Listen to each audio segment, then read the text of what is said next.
Je m'appelle Hélène Milnes, je suis géologue hydrogéologue et puis je travaille à l'université de Neuchâtel en tant que maître assistante et puis je suis membre du corps depuis 2011. C'était ce samedi à midi qu'ils ont parlé de cet événement, ou plutôt du fait qu'ils ne savaient encore rien du tout de ce qui se passait là-bas. Et puis effectivement, j'avais juste le temps, je me posais la question si éventuellement le corps allait intervenir ou pas. Et puis c'était effectivement, alors c'était dans les 3/4 d'heure qui suivaient que le téléphone est arrivé. Alors quand on est arrivé sur place, en étant dans la toute première équipe qui était partie, on était seulement 5 personnes, mais il fallait déjà obtenir un maximum d'informations sur ce qui se passait. Donc c'était déjà une longue matinée à l'ambassade à Manille, qui a très vite montré qu'il fallait s'approcher des lieux, et donc la décision a été prise par le chef de la mission aussi de se déplacer au plus vite, donc dans la journée même à Cebu.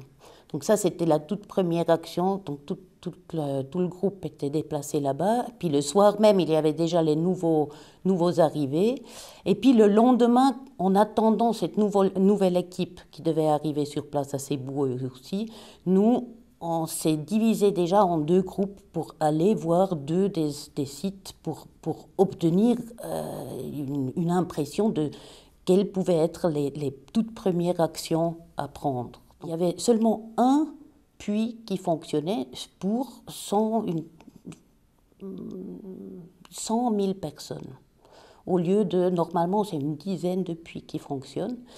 Donc, il y avait un puits qui fonctionnait avec une pompe et puis avec une génératrice. Puis on a vu que pour les autres puits, il y avait des générateurs qui étaient déjà en train d'arriver, etc. Mais pour cette toute première phase, il fallait donc installer ce qu'on appelle des bladders, c'est des réservoirs d'eau mobiles.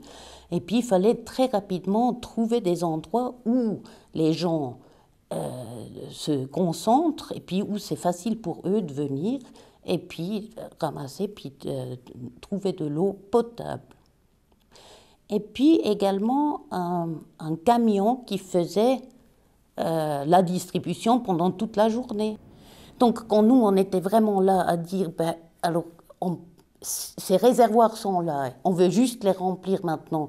Est-ce que votre camion, il est prêt pour donc faire les allers-retours? À ce moment-là, leur camion, il était tombé en panne. Donc on était un peu là, très en train de chercher d'autres solutions, ou le matin, quand on revient, il y avait un camion là qui nous attendait. Donc entre 6 heures du soir et 8 heures du matin, il a organisé un camion qui est remonté depuis la ville et puis qui était là que à la disposition de ces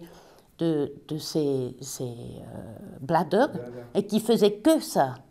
Et puis ce qui était la chose la plus incroyable de ce camion, c'était que ce camion, il avait déjà été envoyé 2 ans auparavant pour l'intervention de l'aide humanitaire à Cagayan de Oro.